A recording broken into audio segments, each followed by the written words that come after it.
Hello, in front of me I've got Madden NFL 25. In this video I'll show you passing mechanics tutorial. Firstly, let's go to tutorials and enter basic offense.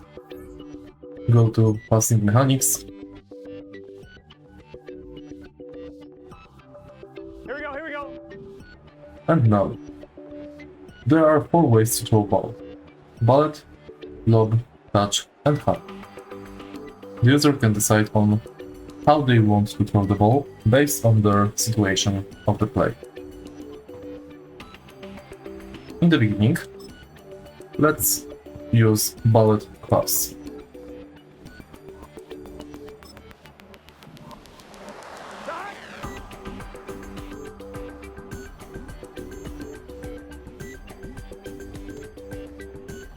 Use bullet pass.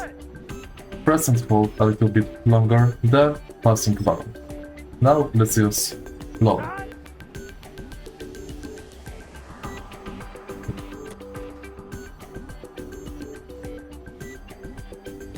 On one, ready? Now let's use touch pass.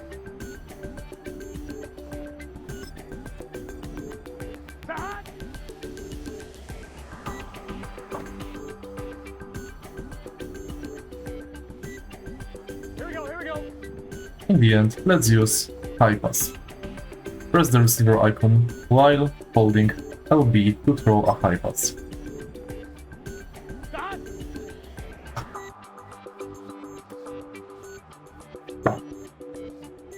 And that's basically it. Here we go. If you find this video helpful, please like, comment and subscribe.